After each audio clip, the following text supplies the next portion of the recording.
Recipe for today, ginatang papaya with malunggay. Good day mga kalalabs ko! Ngayon po, ang inyong Trying Hard Chef ay magluluto po ng napakasimpleng lutuin, simpleng ulam, pero napakasustansya po niya mga lalabs. Ito pong ulam na to ay ulam namin sa probinsya, sa Bisaya. Grabe, sobrang sarap na kami pag ito ang niluto ng aming nanay. Ito po ang ginataang papaya with malunggay. Ang totoo po sa amin, papaya lang, malunggay, at gata, yan na po yun, katalo na. Ang sarap na po. Grabe, ang dami na po namin nakakain na kamote.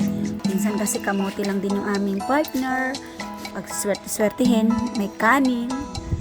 Pero sobrang sarap na po sa amin ng ganyang klase ulam. At yun nga po, parang na-miss ko siya.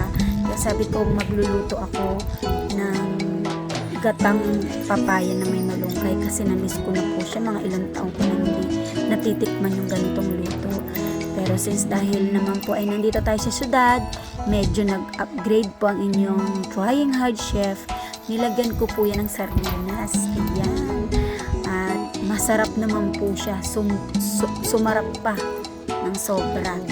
Ang totoo po, puro lang po ito, pagsasama-samahin niyo lang po yung mga ingredients, bawang, sibuyas, luya, may sili, yan, at ilalagay na po natin yung ating papaya at unang gata.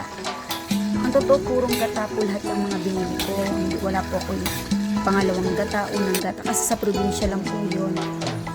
Kaya nga po, pag medyo alam na natin luto na yung papaya, tsaka ko na po yung ilalagay yung malunggay.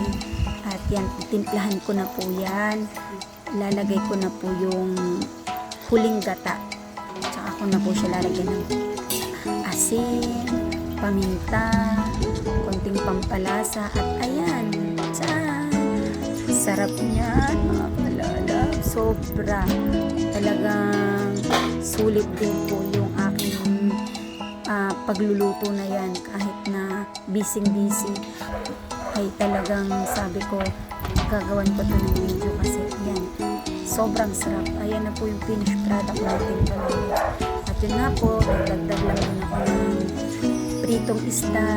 Sinamahan ko po siya ng pritong isda para medyo masarap ang kain. At yun na po, pinagsalusaluhan na po namin. Ayan, dito ko yun. Ang totoo, gusto po ng bunso kung babae yan. Yung ginataan na yan. First time niya pong nakatikim yan, papaya with malunggay. Ayan. Kain na po tayo. Happy eating mga kalalabs. Thank you po sa lahat po ng mga sumusuporta sa akin, sa lahat po ng nanonood ng video ko. Sana po wag niyo po akong bitiwan sa aking journey kahit bago pa lang po ako sa pagbablog. Lagi niyo po akong samahan para lalo po ako maging inspired at ganahan makagawa pa ako ng talagang mas maganda. Alam ko naman sa darating na panahon magiging maganda na rin ang mga video ko, yung paggagawa ko, pag-i-edit ko. Sa ngayon kasi yan lang eh. Bye bye, happy eating, love love, mwah!